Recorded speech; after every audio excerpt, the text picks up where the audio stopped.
Today, it's time to analyze the short life and swift death of XDefiant. This video will cover all the most significant reasons this game failed in epic fashion, from the eyes of someone who was there for the whole ride. No delusion, no conspiracy theories about paid Activision saboteurs, and no toxic positivity. Also, here's me in matchmaking. I'm trying to play what would end up being the last map before shutdown. This was recorded the night of its release, during typical gaming peak hours in the US. I'll just put this in the corner over there, don't worry about that right now. It's largely forgotten just how awful of a start XDefiant first had. In 2021, Ubisoft announced to the world Tom Clancy's XDefiant. Gameplay of the most generic looking hero shooter ever made was being played in the background. Some talking heads hyped up their safe, corporate punk rock mosh pit shooter to the applause of no one and the ire of all. XDefiant living past this point was a miracle. Ubisoft had revealed Ghost Recon Frontline, a battle royale game, and it had gone the exact same way. That game was quite literally dislike bombed out of existence. Quietly, in the shadows, Tom Clancy's XDefiant rebranded to just XDefiant, dropping the Tom Clancy and opting for a cleaner, more mature look. After another 3 years of alphas, betas, and delays, on May 21st, 2024, XDefiant would launch to mass acclaim that lasted, give or take, 3 hours. The biggest culprit? The Netcode. This game uses Ubisoft's Snowdrop engine. The engine was such awful netcode that it nearly killed the studio it was made by and the franchise it was made for. That should tell you just how fucked XDefiant was from day one. This game got delayed so much because of rework after rework and network beta after network beta that the devs even got to finish all the year one content ahead of time. And it still ended up being complete garbage that pushed away both competitive sweats and casual players alike. Hitreg was spotty for most of the game's lifespan, and a noticeable window of desync left your client around half a second behind the server at all times. This led to constant deaths around corners and gunfights that ended before you had a chance to fight back. The netcode only got worse in Season 1, which led to even more people dropping off the game. In Season 2, 4 months after release, their first band-aid fix for this was to increase the kill train window. Obviously, this didn't fix the netcode. It just ensured you'd be killed by dead people.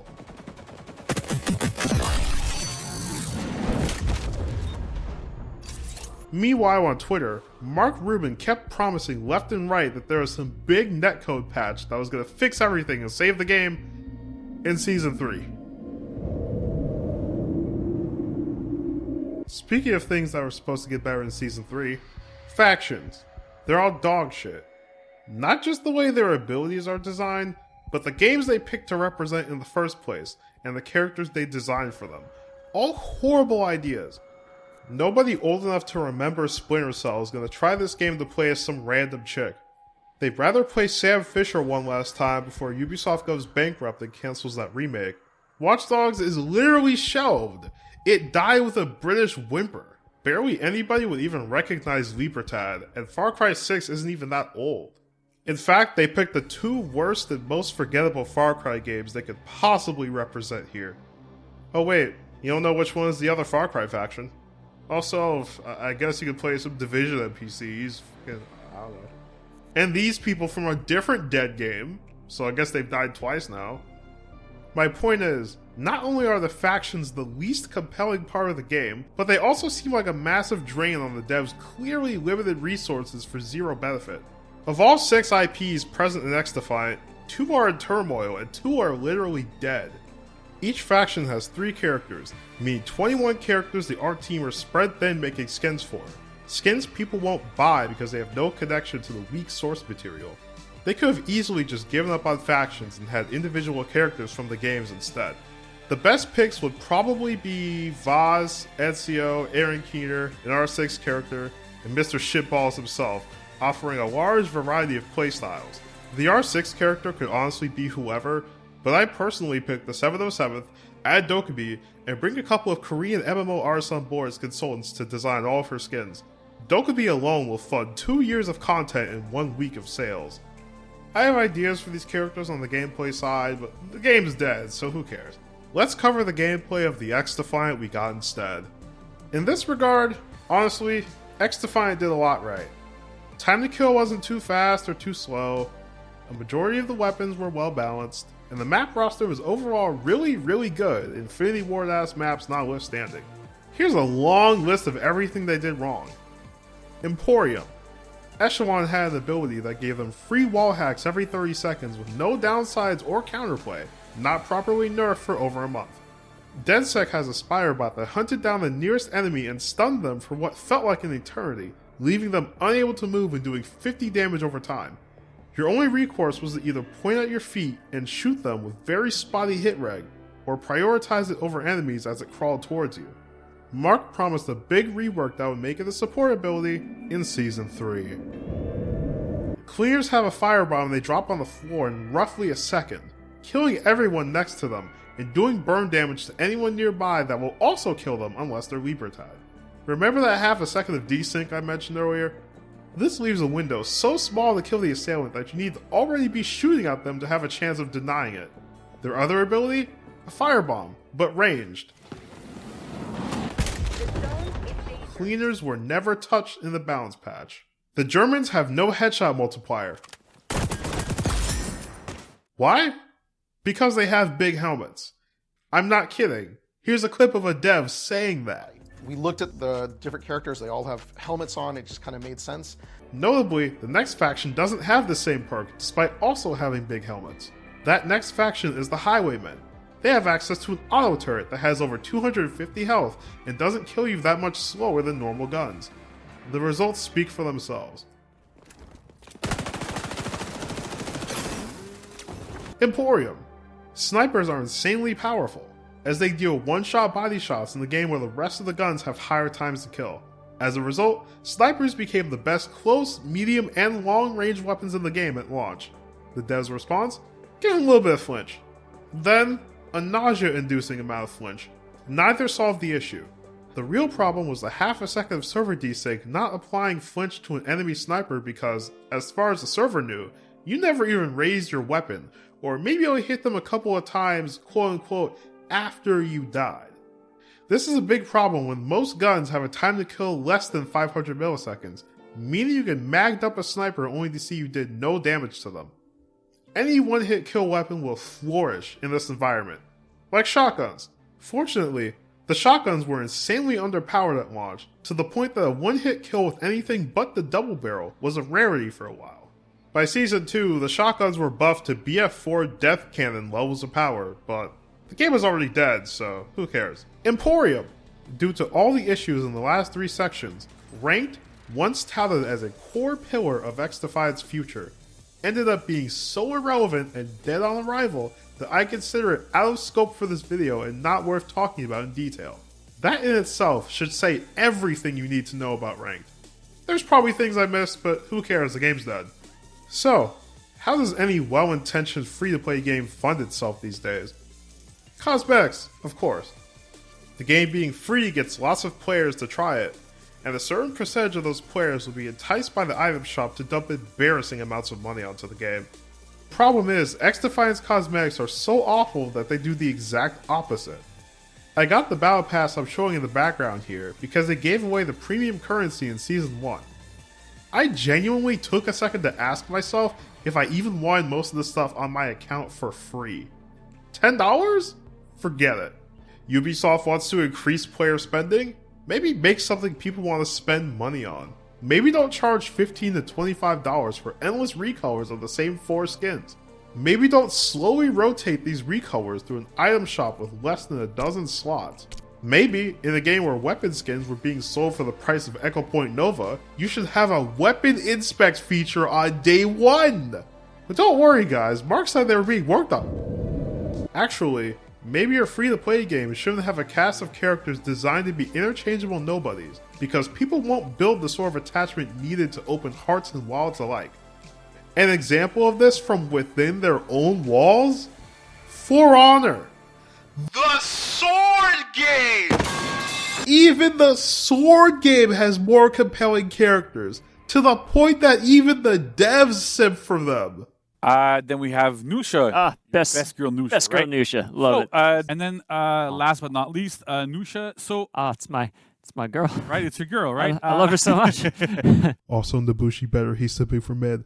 Meanwhile, I was playing this girl just before typing this, using this skin because I found it funny for reasons I cannot disclose at this time. And I couldn't tell you the name of this character or this skin off the top of my head. You probably don't know either, and I literally showed footage of myself equipping it a few minutes ago. And did you notice this whole video I haven't used a single XDefiant meme? Because there are none. It was widely reported that 15 million players tried XDefiant in its first month, a number kinda sorta confirmed by Mark in his final statement. Through pure word of mouth, XDefiant received a surge of interest so high that the servers were fried for the first 3 to 4 hours, while community challenges meant to be completed in a week were being finished within 24 hours. COD and Apex creators were setting up second channels or dividing uploads to catch the wave of interest, while new channels were rising to seemingly inevitable success. Yet, within weeks, it all disappeared. Those COD YouTubers bounced once uploading an XDefiant video became a death sentence in the algorithm, while the new creators all fell into the 7 stages of grief with dwindling view counts or abandoned their channels shortly after. Upon the shutdown announcement, the overwhelming response was, "What's XDefiant?" It's like a reverse Mandela effect. XDefiant existed for a modest amount of time, yet the vast majority lived as if it never did, even as the game was still ongoing. Oh hey, speaking of things that are still ongoing, that queue up there. Wonder how long that's gonna go on for.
Oh.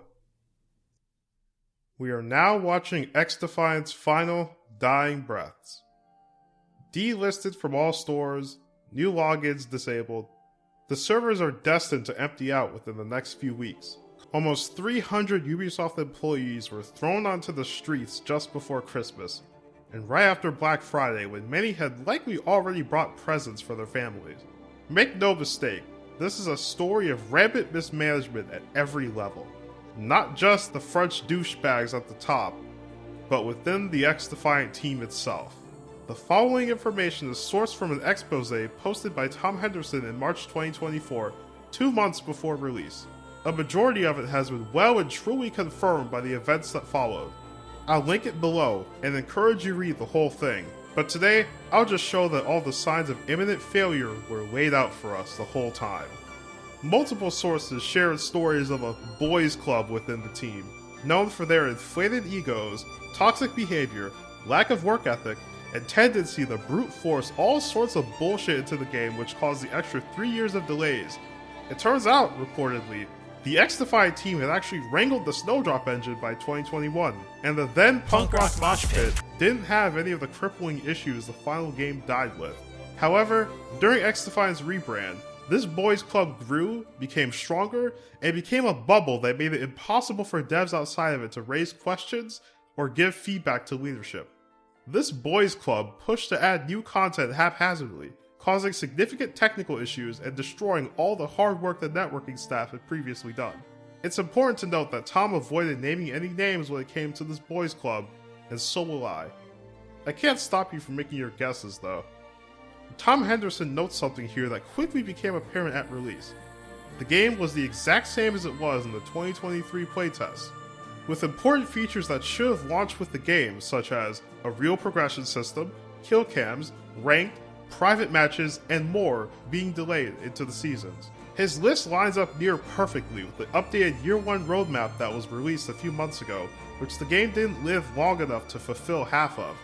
There were even last-gen versions planned at one point, which could have reached another large chunk of players, but those were cancelled.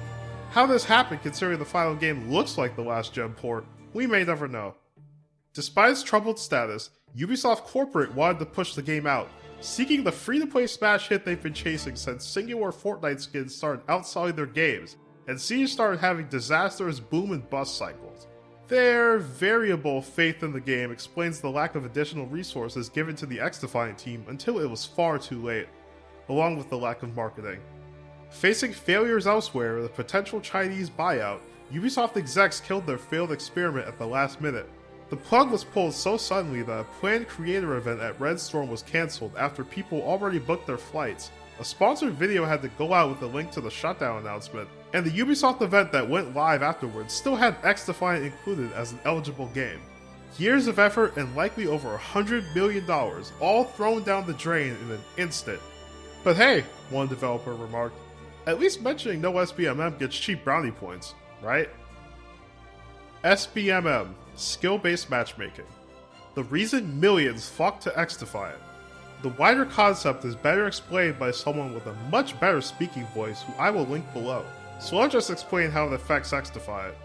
Ideally, skill-based matchmaking would provide a fair and fun experience across all skill levels. However, in practice, SBMM has created a hellscape across modern gaming, where no fun is allowed, no music is allowed, you must sweat at all times with meta weapons and meta builds, and being the best player of your friend group simply results in you no longer having friends to play with, as they'll be put up against enemies of your skill level who they can't even imagine competing with.